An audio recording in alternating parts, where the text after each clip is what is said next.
Today we are going to start our next chapter, support and movements. तो इसमें हम पढ़ेंगे कि किस तरह से प्लांट्स और एनिमल्स के अंदर डिफरेंट स्ट्रक्चर्स हैं जो उनको सपोर्ट करते हैं और उनकी मूवमेंट में हेल्प करते हैं। एज यू नो कि प्लांट्स जो हैं वो एनिमल्स की निस्बत जो अगर हम उनको देखें उनमें क्या डिफरेंस है कि प्लांट्स जो हैं वो एनिमल्स की तरह एक जगह से दूसरी जगह मूव नहीं कर सकते, यानी लोकोमोशन नहीं कर सकते। तो प्लांट्स जो हैं उनके अंदर फिर किस तरह के स्ट्रक्चर्स होंगे मूवमेंट के लिए और सपोर्ट के लिए, वो हम डिस्कस करेंगे। तो आपको पता है कि लैंड के ऊपर जो है सबसे बड़ा जो एक फोर्स है, जो ग्रेविटी है, उसके अगेंस्ट जो है प्लांट्स और एनिमल्स को अपनी सपोर्ट और मूवमेंट की ज़रूरत होती है ताकि दे कैन नॉट फॉल और they can move against the force of gravity. तो प्लांट्स के अंदर वो कौन से स्ट्रक्चर्स हैं that support against the force of gravity? तो प्लांट्स के अंदर एक तो कॉलन काइमेटस सेल्स मौजूद हैं जो उनके बेबी प्लांट्स को सपोर्ट देते हैं, और जो एडल्ट प्लांट्स होते हैं उसमें स्क्लेरन काइमेटस सेल्स होते हैं। इन दोनों सेल्स का क्या काम है? प्लांट्स को सपोर्ट प्रोवाइड करना। इसके अलावा एनिमल्स में आपको पता है कि मसल्स, कार्टिलेज, बोन्स वगैरह होते हैं, तो आज हम सिर्फ जस्ट प्लांट्स के अंदर सपोर्ट को डिस्कस करेंगे। एज यू नो कि प्लांट्स जो है उसके अंदर जो स्ट्रक्चर्स होते हैं वो स्टेम होती है, रूट होती है और लीव्स होते हैं। स्टेम्स का क्या फंक्शन है? ये सपोर्ट प्रोवाइड करते हैं और एज अ सप्लाई लाइन भी काम करते हैं between root and aerial parts of the plants. यानी रूट से जो प्लांट्स वाटर और न्यूट्रिएंट्स एब्जॉर्ब करते हैं, वो जो है स्टेम जो है उसको लीव्स तक पहुंचाता है, जबकि लीव्स के अंदर जो फूड बन रहा है तो वो स्टेम जो है बाकी पूरी प्लांट की बॉडी में उसको सप्लाई करता है। तो ये ना सिर्फ सपोर्ट दे रहा है बल्कि एज अ सप्लाई लाइन भी काम कर रहा है। इसके अलावा स्टेम का जो फंक्शन सपोर्ट में है वो क्या है कि इसमें कुछ हम उसके स्ट्रक्चर को डिस्कस करेंगे पहले, ताकि हमें पता चले कि इस तरह से ये सपोर्ट में जो है हेल्पफुल है। जैसे आपको ये फर्स्ट डायग्राम नजर आ रही है, इंटरनल स्ट्रक्चर ऑफ स्टेम। तो इसके अंदर कुछ लिविंग सेल्स हैं जैसे एपिडर्मस, कॉर्टेक्स एंड पिथ में, जो कि अपने अंदर जो है वाटर को स्टोर कर लेते हैं बाय ऑस्मोसिस, यानी movement of water through higher concentration to lower concentration. तो ये सेल्स जो है अपने अंदर जो है वाटर को स्टोर कर लेते हैं और वाटर को एज अ सपोर्ट यूज करते हैं और as a rigid structure use करते हैं। जैसे कि एनिमल्स जो हैं उनमें बोन्स होती हैं फॉर सपोर्ट एंड रिजिडिटी, तो यहाँ पे जो है वाटर यूज हो रहा है फॉर सपोर्ट।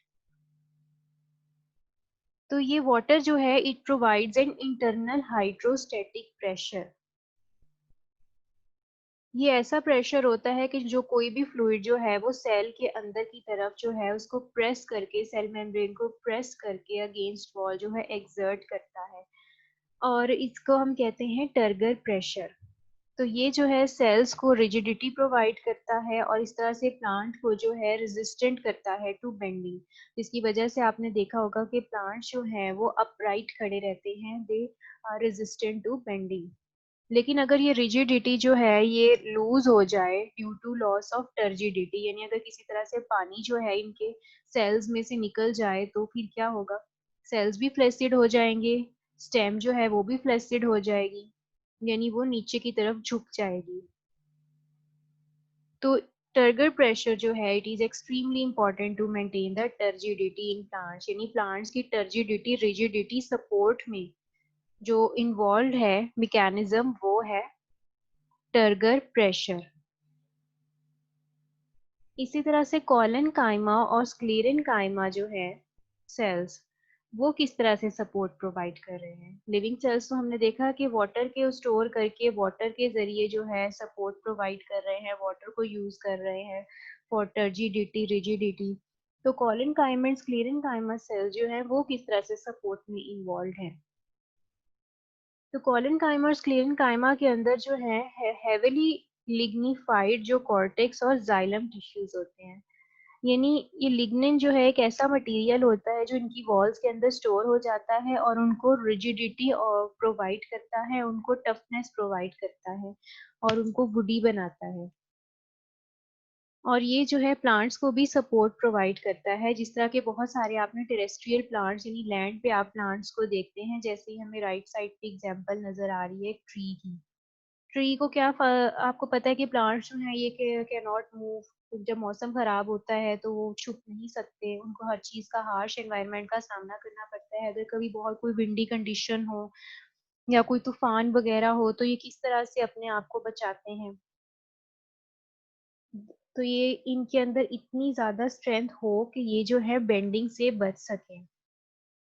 तो ये मैकेनिकल स्ट्रेस जो है लाइक विंड, इससे जो है रेजिस्टेंट जो है रहने के लिए इनमें मौजूद होते हैं वस्कुलर बंडल्स, जिसमें जाइलम होता है जो कि टफ और इनएक्सटेंसिबल है। जैसे स्टील रॉड्स को आप कंक्रीट के अंदर एग्जांपल ले लें। स्टील रॉड्स इन री कंक्रीट, री कहते हैं एडिशनल सपोर्ट को। जैसे कि मकान बनाते हुए बिल्डिंग की कंस्ट्रक्शन के दौरान सरिये के अंदर जो है कंक्रीट डाल के उसको मजबूती दी जाती है, इसी तरह से जो जाइलम है वो क्या करता है, प्लांट्स को एडिशनल सपोर्ट देता है। और अगर आपको ये नजर आए तो यहाँ पे जो है इसकी अरेंजमेंट आप देखें वस्कुलर बंडल्स की रिंग फॉर्म में है।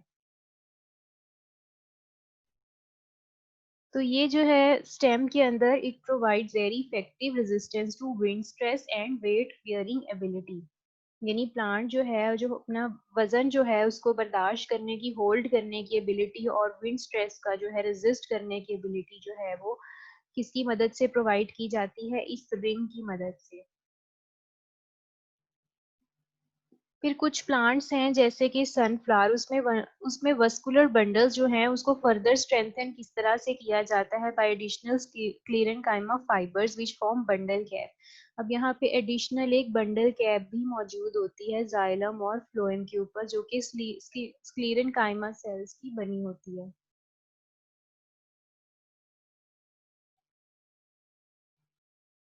The loss of water due to X-osmosis from plant cells cause plant or its parts to wilt। अगर एक्स ऑस्मोसिस के जरिए वाटर मॉलिक्यूल्स जो है वो सेल से बाहर चले जाए तो क्या होगा, सेल की टर्जिडिटी जो है वो लूज हो जाएगी और ये जो सेल प्लांट है उसके नतीजे में फ्लैसिड हो जाएगा, ये नीचे की तरफ वो ड्रूप हो जाएगा, गिर जाएगा। तो टर्गर प्रेशर किस तरह से जनरेट होता है प्लांट सेल्स में, it is generated by high osmotic pressure of cell vacuole. अब सेल्स के अंदर एक लार्ज वैक्यूल है प्लांट्स में जो अपने अंदर वाटर को स्टोर कर लेता है। इसकी आउटर मेम्ब्रेन को हम कहते हैं टोनोप्लास्ट। और इसकी जो मेम्ब्रेन है उसके अंदर बहुत अच्छा ट्रांसपोर्ट सिस्टम है जो क्या करता है, अपने अंदर जो है आयंस को पंप करता है। इस तरह से जो है हायर कंसंट्रेशन से लोअर कंसंट्रेशन की तरफ वाटर जो है वैक्यूल में जब एंटर होता है तो ये इसको टर्जिडिटी प्रोवाइड करता है, जिसके नतीजे में जो सॉफ्ट टिश्यूज ऑफ प्लांट्स हैं उनको मैकेनिकल सपोर्ट मिलता है।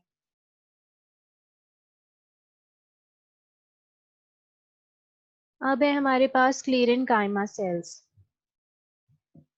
तो स्क्लेरेंकाइमा सेल्स किस तरह के होते हैं, इनकी थिक सेकेंडरी वॉल्स होती हैं जो कि यूजुअली भरी होती हैं लिग्निन से। ये एक ऐसा ऑर्गेनिक सब्सटेंस है जो वॉल्स को टफ और हार्ड बनाता है। और ये ज्यादातर जितने भी स्क्लेरेंकाइमा सेल्स हैं दे आर नॉन लिविंग।